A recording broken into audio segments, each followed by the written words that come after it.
What is going on, guys? And today we're going to be going over another god build guide for the end of season 4, and this one is Cabrakan solo lane.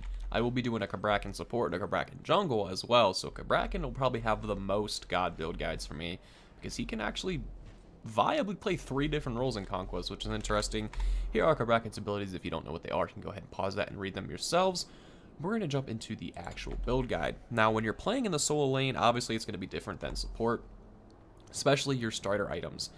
Starter items, you're more than likely going to want to go Vamp Shroud, and that's because it gives you some power, it gives you some health, but it also gives you physical protection. And if you're in the solo lane, I would say 8 times out of 10, you're going to be playing a warrior, and then 9 times out of 10, I'd say you're playing a physical character. So more than likely, you're playing someone that's physical in solo lane, so that Vamp Shroud will just give you that protection. Also, damaging any enemies with an ability gives you 6 bonus health and 3 mana.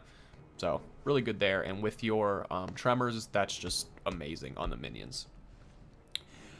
You're probably not going to want to go a second starter item. What you're going to want to do is just get first tier boots to pair with it, and then probably get maybe some health potions and some multi-potions or something like that.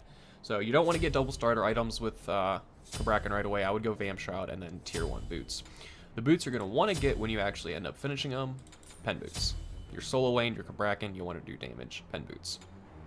Second item isn't going to change from most solo lane builds, and that's Breastplate of Valor. It is 2,300 gold. It gives you 65 physical protection, which again will help you be a little more tanky against your opponent. 300 mana, which is really good for Cabrakan and his Tremors.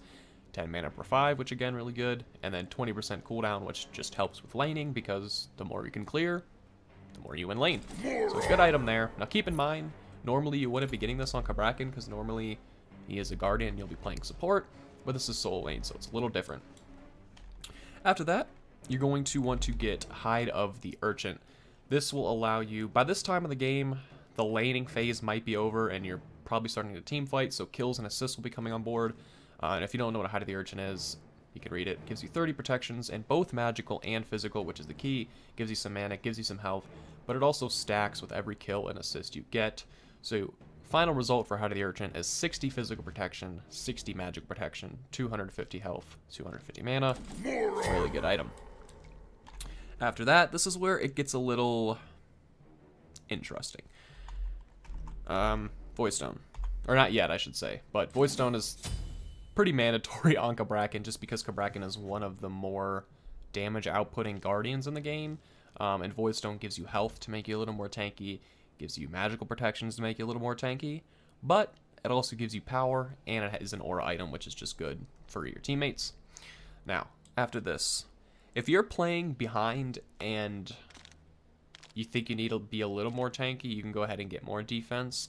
But with this build, and if you're in solo lane Cabrakan, you probably shouldn't be falling behind. So this is where I would go ahead and get Polynomicon.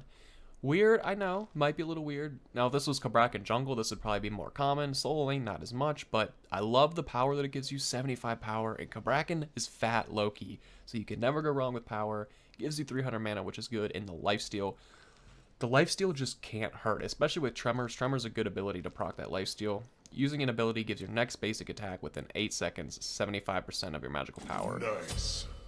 Basically, Cabrakan thrives with Poly, mainly because of his 1 combo. I'll show you right here. Once you just activate the 1, your next basic attack, that 119 damage. So, not only are you getting damage from your 1 being active, you're getting that Poly proc that deals so much extra damage. And keep in mind, I'm not doing any combos, I'm not setting up a chain, I'm just hitting 1 and then hitting an enemy god. That Poly proc is just nasty, and it really works well with Cabrakan. It happens every 3 seconds, so it's really, really good. At some point, you're obviously going to be selling Vamp Shroud, and the final item you're going to want to get,